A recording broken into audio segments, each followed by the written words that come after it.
Welcome to the Bogosity podcast for the 12th of October 2015, the podcast that extrapolates from incomplete.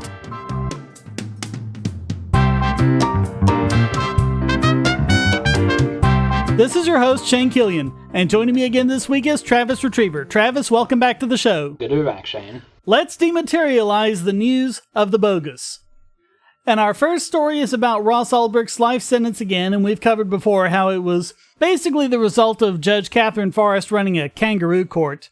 Now, the transcript of how she justified the life sentence has been unsealed, and if anything, it's even worse than we thought. Yeah, I mean, I could only get through about, the first, so I would say between the first half of it at most. I mean, it's just so full of cliche. She actually calls him privileged and says, well, these are the laws, these are the things our precious social democracy have determined to be wrong. Yeah, just like they did for slavery some 200 years ago, you whore. Yeah. Yeah, I think the real meat of her justifications is from page 80 to 95 or something like that, if you want to cut to the chase. But yeah, the defense was, one of the defenses was that the site Silk Road reduced harm because you could actually buy drugs in a competitive environment, in a safe environment where they couldn't point guns at you or anything. And of course, her closest thing to a response that she had was basically just saying, no, it isn't. Well, what she said was, quote, "The social costs of drugs are manifest. The user is only one part of the equation. That is where much of this harm reduction argument comes from, and it is focused on the user." Okay, let's think about this.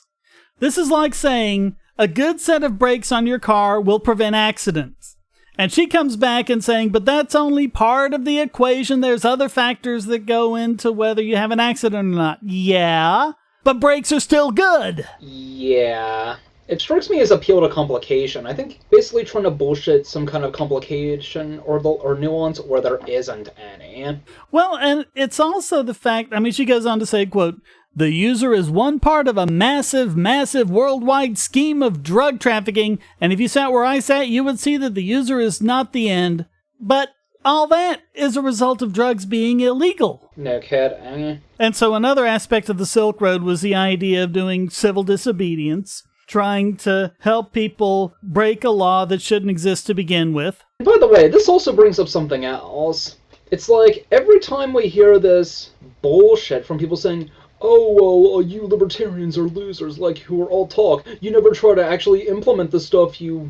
Yeah. Yeah, because every time we do, shit like this happens. Also, Liberty Dollar, yep. Bitcoin in New York. Yep. I'm sure you could go on with many more examples. Uber. Yeah, Uber. But what she had said to that was, quote, "No drug dealer from the Bronx selling meth or heroin or crack has ever made these kind of arguments to the court." And her point is... Yeah, because they're actual criminals as opposed to otherwise law-abiding people trying to find a way around these ridiculous laws. Yeah. It's a false equivocation. And after that is when she goes on saying that his argument is a privileged one. Yep. Yeah, it's oh, you libertarians are so privileged, you have education, and... Okay, said the woman who has the entire government at her beck and call as a member of the state. Well, listen to this one for an example of missing the point. Quote, "You were captain of the ship as the dread pirate Roberts, and you made your own laws, and you enforced those laws. So it wasn't a world without restriction. It wasn't a world of ultimate freedom. It was a world of laws that you created. They were your laws. It is fictional to think of Silk Road as some place of freedom." Grief. This seems to be a common trend with not just hillocks like her, but also statists in general who can't tell the difference between a law that's enforced at the point of a gun and a simple rule. If I have a restaurant and I prohibit smoking in my restaurant, that's freedom. If government points guns at me and makes me prohibit smoking in my own restaurant, that's force. It's a distinction just about every statist seems to be completely clueless about. And their idea of, quote, freedom seems to be just free to do whatever you want, Mad Max and all that other bollocks. I think it was Mary J. Ruwart who probably was one of the ones who put it best. Not freedom to do whatever you want, but freedom from aggression. Yes, absolutely. She also talked about Dr. X, who is a trained physician who was on Silk Road consulting them about how to use drugs responsibly. Quote, The court notes that there is the presence of Dr. X, who deserves special mention and is particularly despicable that he has been pointed to as a big part of the harm reduction. I have read each and every post of Dr. X and I was blown away and infuriated by it. It is absolutely clear that Dr. X is part of the problem, he is not part of the solution, and again, it is magical thinking to think so. She doesn't say why, of course. She doesn't say what was wrong with his advice. He was giving out advice that was factually incorrect. That's pretty much the entirety of what I've more or less read from her. Basically, it's just all platitudes, emotional, and other such bullshit appeals, like, oh, well, we live in a democracy. Whatever the hell that's supposed to mean, have determined these things to be bad. So this next one goes to an aspect of this trial we've talked about before, quote, Ulbricht's directed violence here and relates to the murders for hire, which he is alleged to have commissioned and paid for. Remember that word, alleged. The court must determine whether these allegations have been demonstrated by a preponderance of the evidence. Wait a minute, isn't that the jury's job? And I find that there is ample and unambiguous evidence that Ulbricht commissioned 5 murders as part of his efforts to protect his criminal enterprise and that he paid for these murders. Okay, I remind you, he was not charged with that.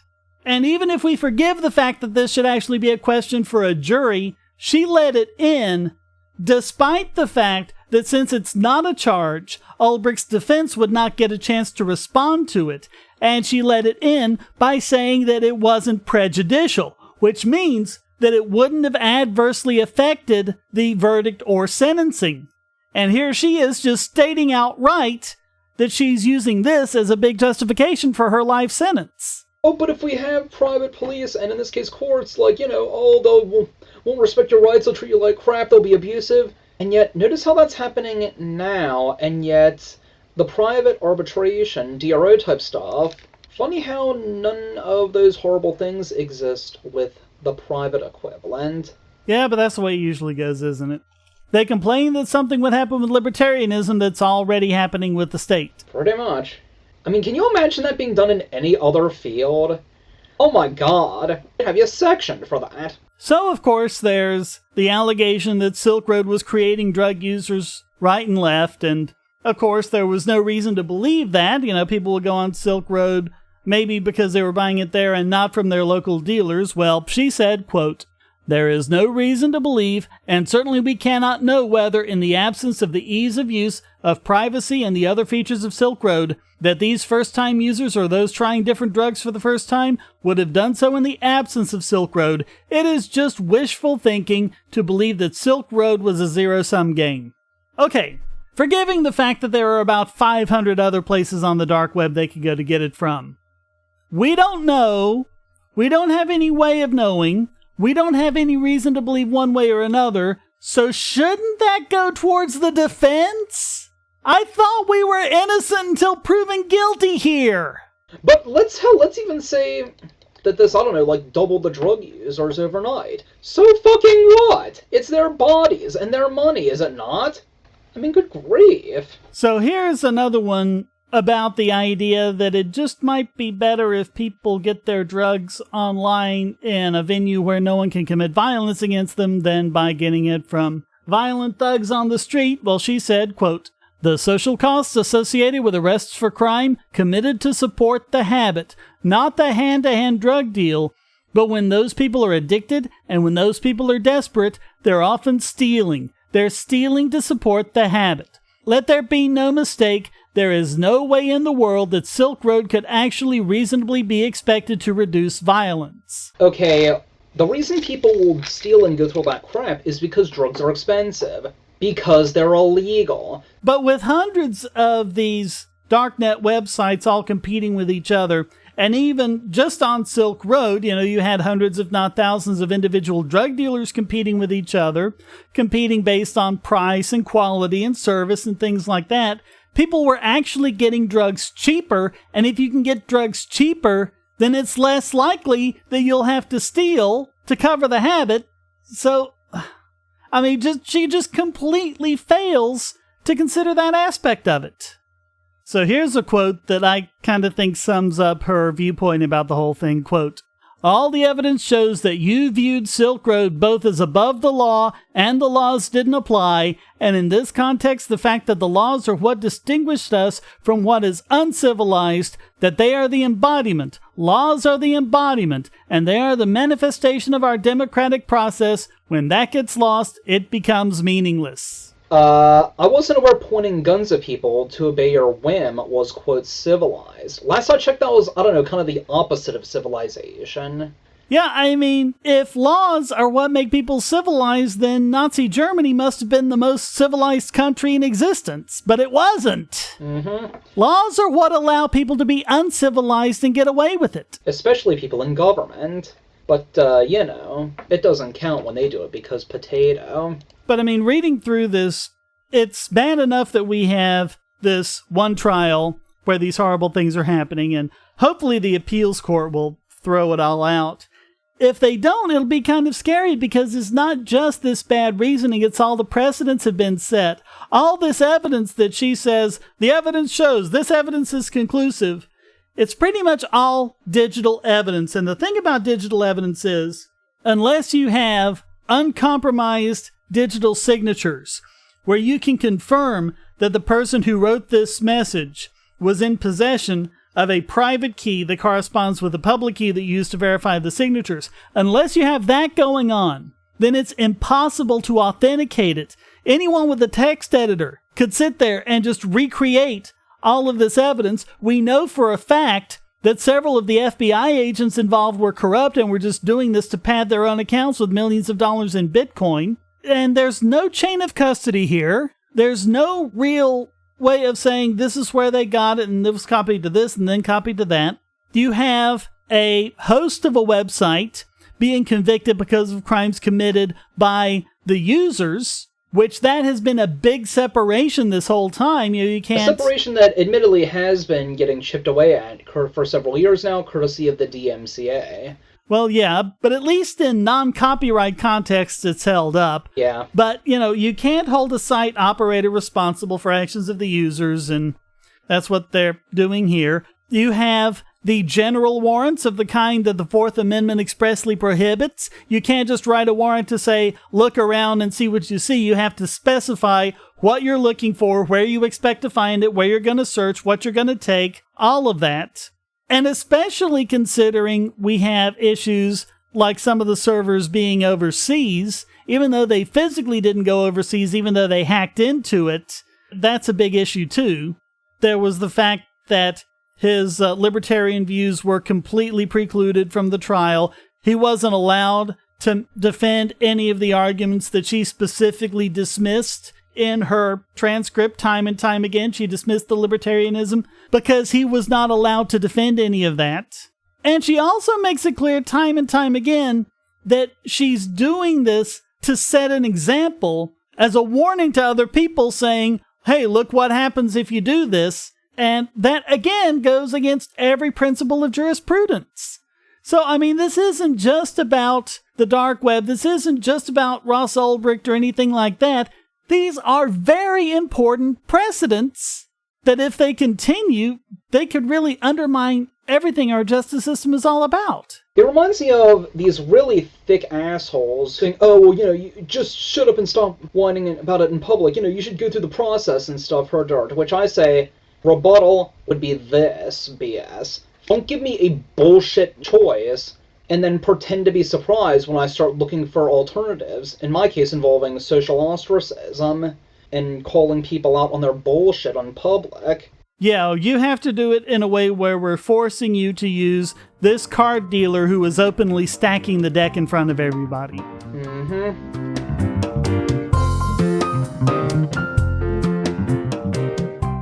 Say, if you're tired of the promos in this podcast, well, the patrons got it early and with no ads or promos. Just go to patreon.bogosity.tv and donate at any level.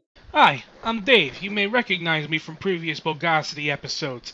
However, I'm not here to talk about that. I'm also part of a podcast, the Superplex Brothers Podcast. Head on over to superplexbros.com. You can check out the podcast for video games and pro wrestling. We also have news, reviews, and editorials and all kinds of stuff just to talk about video games and pro wrestling and everything else that comes in between. So if you're into that, why don't you come check us out?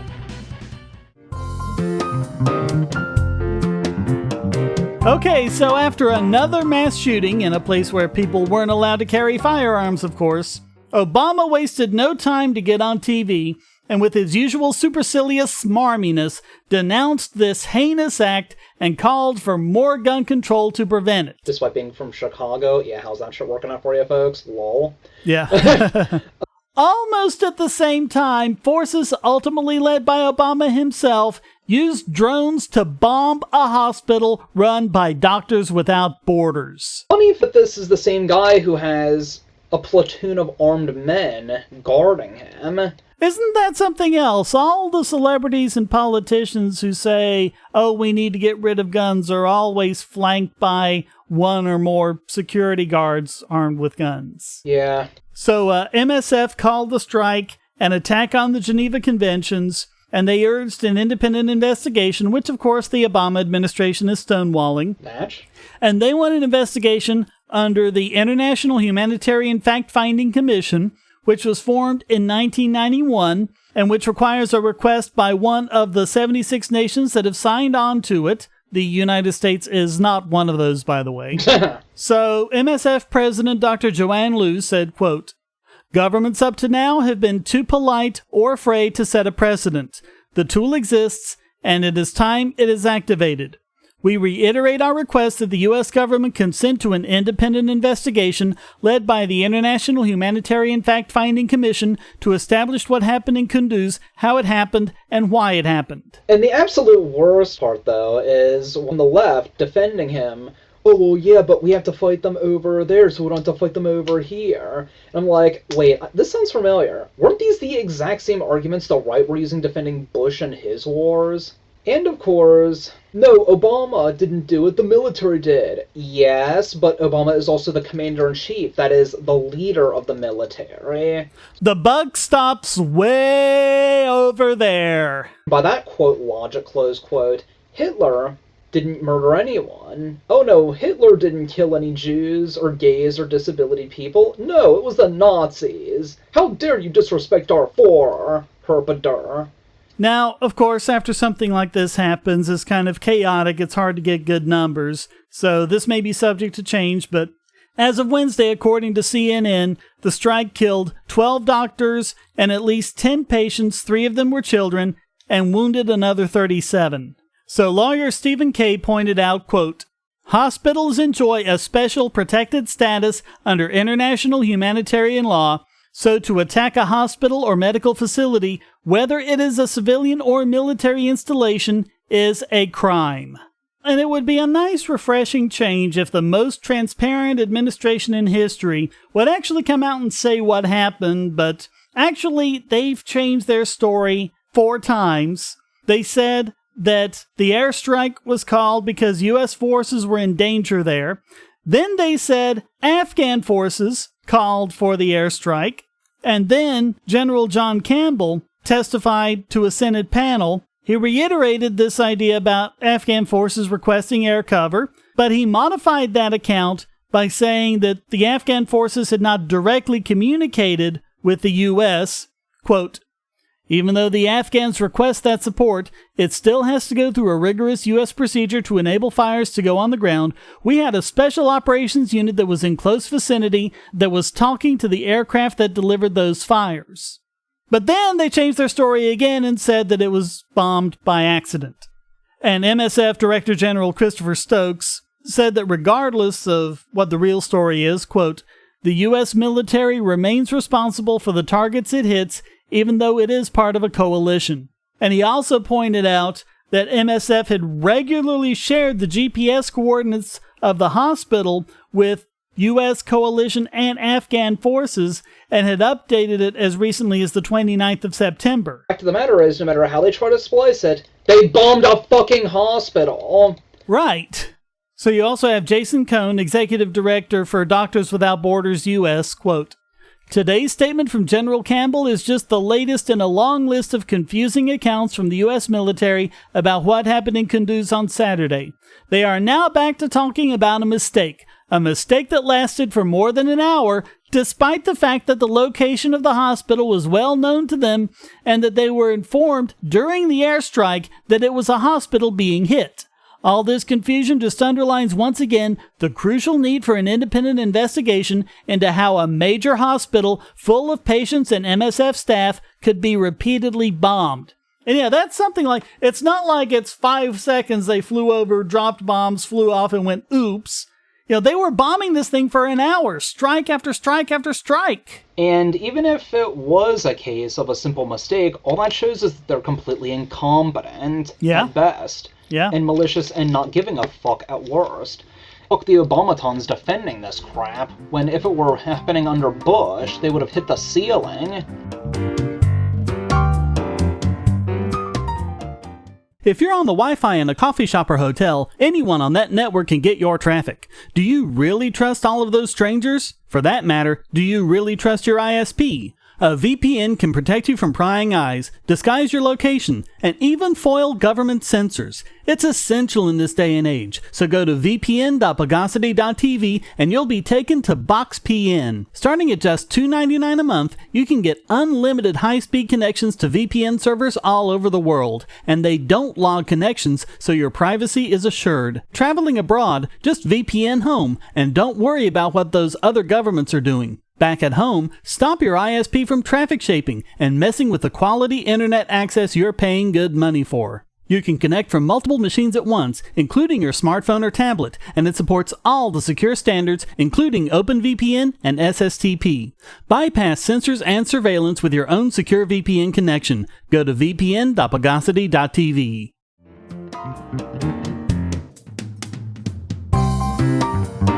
Okay, so Harvard University has a debate team that just won a national title and then a few months later lost to a bunch of prison inmates in New York.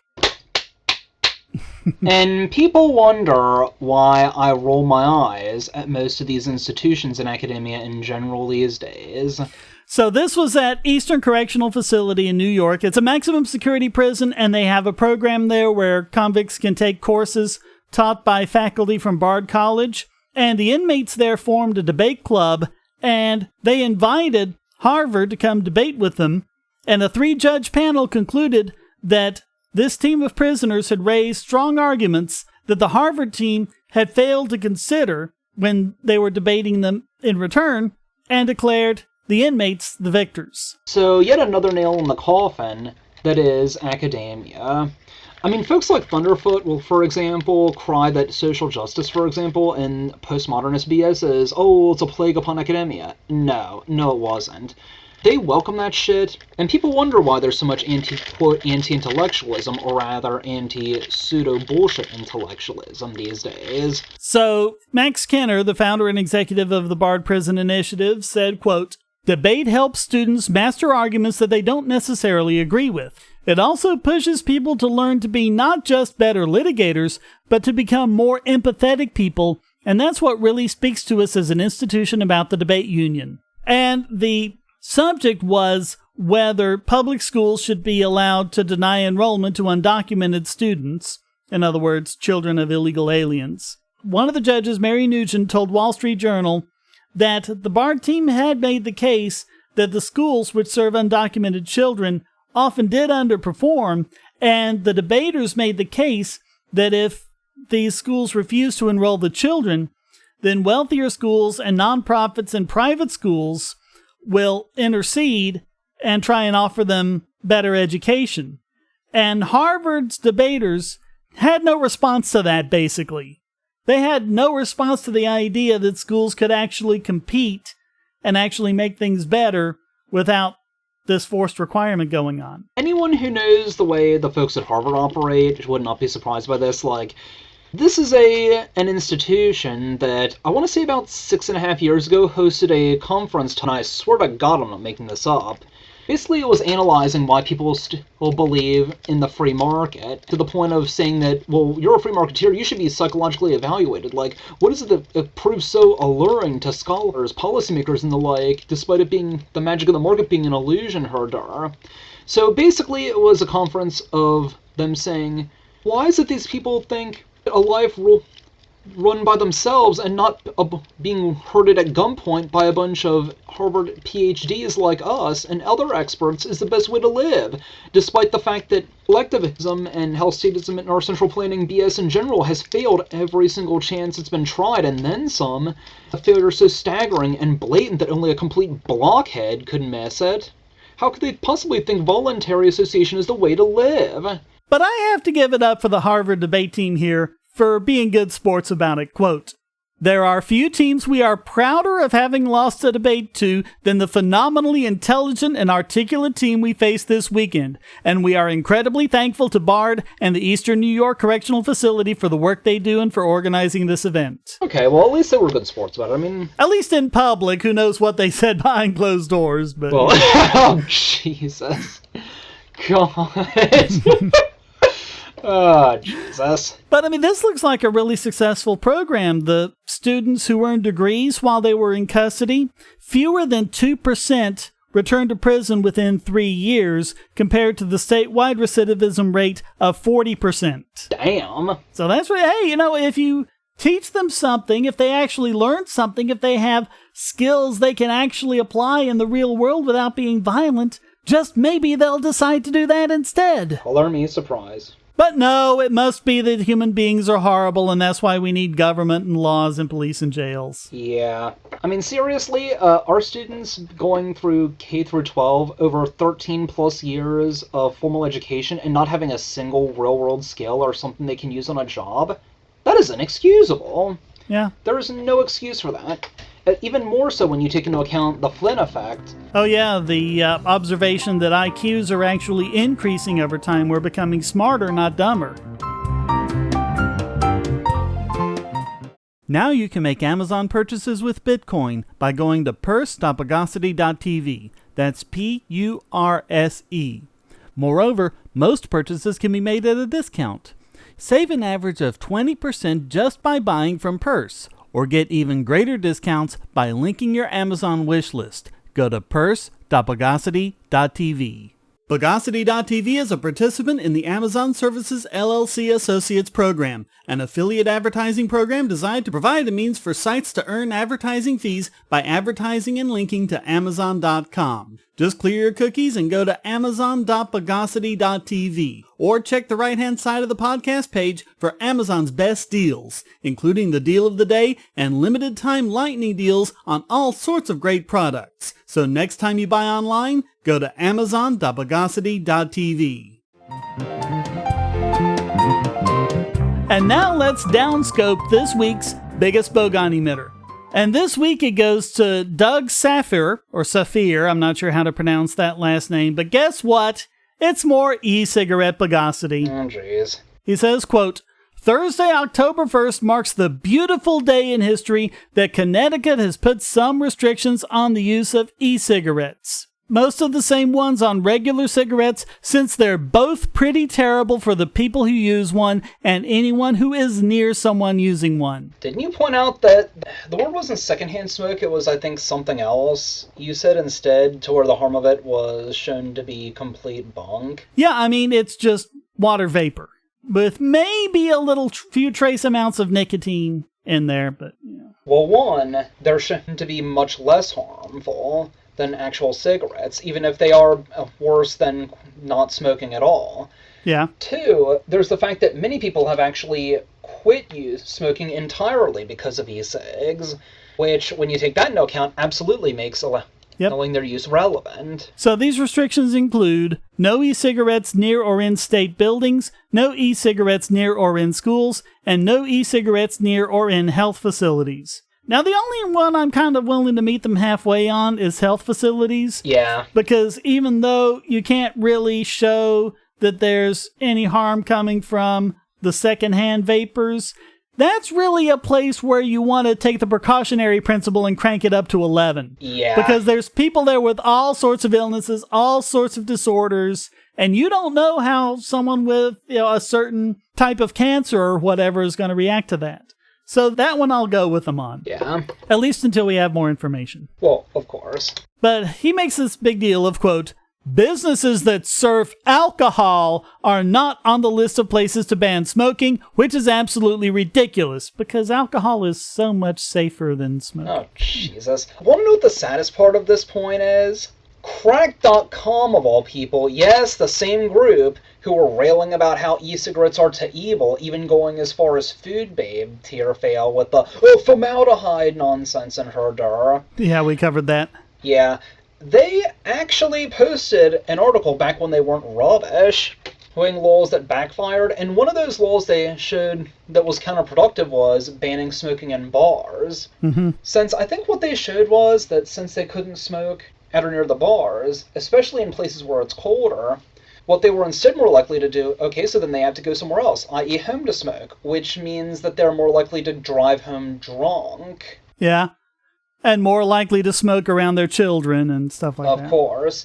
Now, this could at least be somewhat alleviated if they could have, let's say, some kind of voluntary, mini, non-expensive taxi kind of, or chauffeuring service to get them home. Uber? Something like Uber, but I've been told of other ones that were also shut down because it violated tipping and, you're tipping a driver who's not a taxi driver, and that's illegal or something, way back when. I don't know. Uber drivers don't take tips, but maybe that's the reason why. Yeah. So anyway, he says, quote, as a non-smoker, e-cigarettes in a bar are just as bad as the real thing, and I think by the real thing he means tobacco smoke, so already it's fail. Yeah. I'm not fully educated on all the differences between cigarettes and e-cigarettes. Gee, you don't say. Actually, I can think up of one right off the top of my head. From what I understand, it's just water, sometimes flavored, with maybe a trace of nicotine in it for the e-cig stuff. Yep. And wait, aren't these same anti-smoker people the very same people who crank up the anti-smoking ad saying, but it has 1,000 different really horrifying chemicals in it, like cyanide, and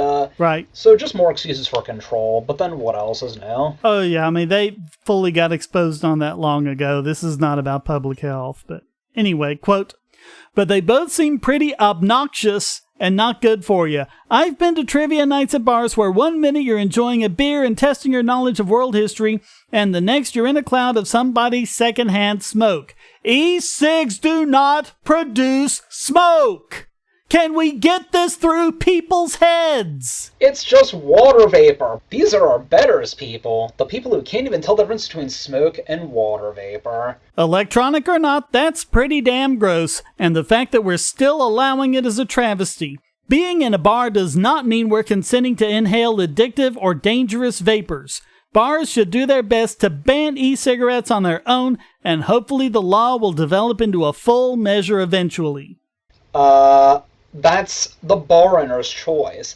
And yeah, okay, if you go into a bar voluntarily that does not prohibit that stuff, then yes, you are consenting that. If you really think otherwise, then go to a bar that does already prohibit it by their own choice. Oh, actually, I think I'm going to read this little comment by Dan Barletta Sr. If anyone is afraid of water vapor with a little nicotine in it, you better ban cars, trucks, and factories. That's the pollution that kills. Oh yeah, you walk outside and breathe the fumes out of those things. That's far more dangerous than you'll get from secondhand vapes. Or maybe even first-hand vapes. Who knows? And of course, it reminds me of that one person, oh god, on your YouTube channels, basically pulling the anti-vaxxer conspiratard method of saying, we don't know, we need more research, ergo we should ban it just to be safe. Yeah. Jeez. So all of that makes Doug Saffir this week's biggest Bogon emitter. Hackers, terrorists, the NSA. But I repeat myself. Your online security is under attack, and the weakest point is your password. That's why you need LastPass. LastPass plugs into your browser and allows you to randomly generate strong, unique passwords anywhere on the web, all protected by one master password. LastPass sets up in minutes and gives you secure automatic logins throughout the web, synchronizing across all your browsers and all your computers, at home, at work, or on the road. It even securely stores sensitive form data, including credit card numbers, backup sensitive documents, membership info, Wi-Fi logins, and more. And with LastPass Premium, you can get these benefits on other applications and even mobile devices, and also get priority customer support. Sign up at password.bogosity.tv for a free month of LastPass Premium. Log in securely everywhere using the last password you'll ever have to remember. Go to password.bogosity.tv and get LastPass now.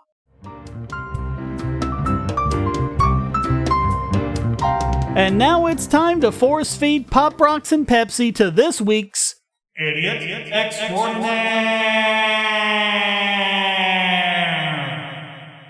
And this week it goes to Francisco Rangel, governor of the state of Bolivar in Venezuela. And we've been talking about the situation there and how socialism is just wrecking the economy. Recently, the state took over food distribution because, of course, all the starvation there was due to evil capitalists. Yeah. So, no surprise, there's now a widespread food shortage. Who could have seen that coming? Everyone with a functioning brain and who has even a faint passing knowledge of economics, but... yeah. Aside from that... So Rangel apparently decided to one-up the ridiculous let them eat cake with his own let them eat fried rocks. I think I'd rather have the cake.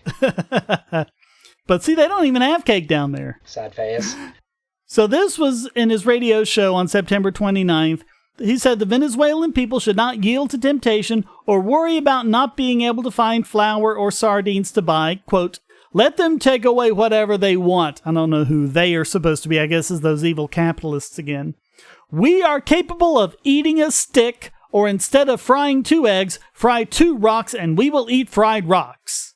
Now, something else you notice, by we, he means them. The peasants. Yeah, the common folk. I'm sure he's dining on fried eggs every morning or whatever he wants. Yeah, and of course, whenever you try to point out that this is socialism, every single defender of it will be like, but Scandinavia! Yeah, a fact that has been rebutted so many times as to be ridiculous. Yeah, and he raised more calls about the economic war and the induced inflation that is absolutely not at all caused by the Venezuelan government printing up a bunch of money, like has caused every other instance of inflation in history. Yeah, that's actually something that was inconspicuously absent from my textbook on economics, and this is like at a college and the like. It was, they never actually said where inflation comes from. Only they just acted like it's a fact of life, like the sun rising and setting.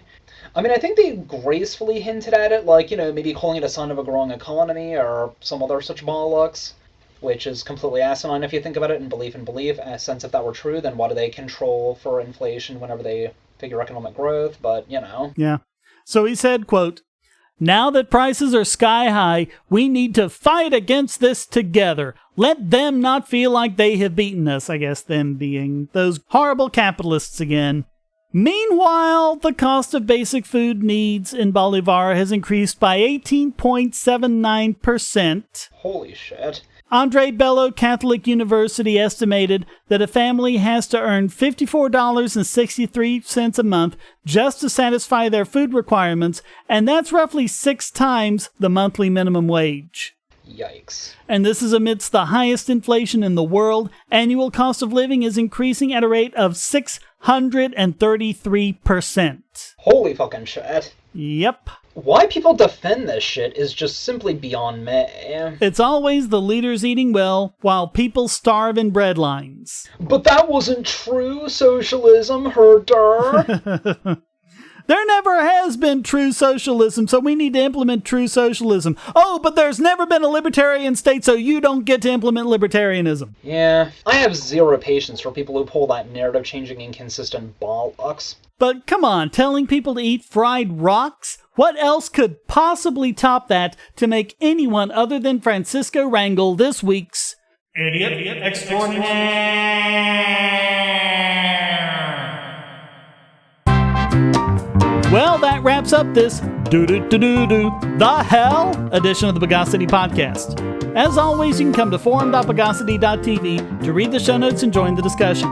This podcast depends on you to keep going, so please donate using the links on the website or at patreon.bogosity.tv. And feel free to join in by sending a question, statement, news article, or rant to podcast@bogosity.tv. You can even stick in an audio file if you want.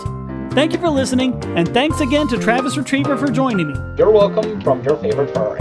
Until next time, here's a quote from Doris Lessing. Ideally, what should be said to every child repeatedly throughout his or her school life is something like this. You are in the process of being indoctrinated. We have not yet evolved a system of education that is not a system of indoctrination. We are sorry, but it is the best we can do. What you are being taught here is an amalgam of current prejudice and the choices of this particular culture. The slightest look at history will show how impermanent these must be.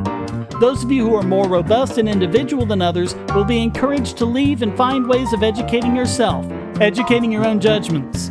Those that stay must remember, always and all the time, that they are being molded and patterned to fit into the narrow and particular needs of this particular society. The Bogosity podcast is licensed under Creative Commons Attribution Non-Commercial No Derivatives 3.0 Imported License.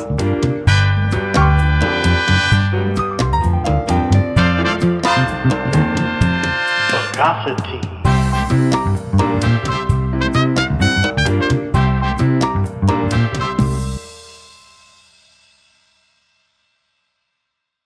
Do you want answers to creationist claims against evolution? Would you like to know more about evolution yourself, or even engage creationists more directly, with actual peer-reviewed sources to back you up? My book, How Evolution is Scientific, is designed to show the basics of evolutionary theory and how it is so well supported using the scientific method.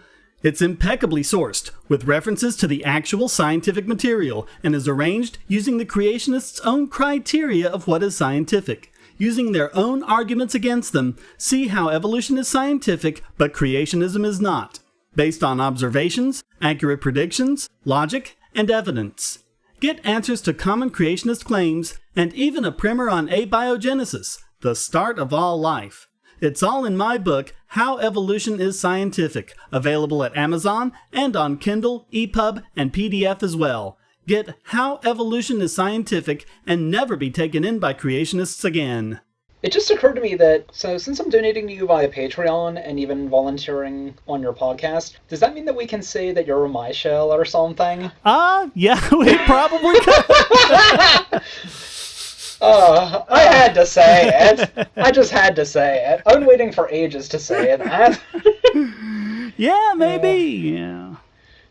Just for the record, I appreciate all the co-hosts. They all do this on a volunteer basis, and I would never ask them to donate or anything as they're already putting their time in, so I really appreciate you doing both there.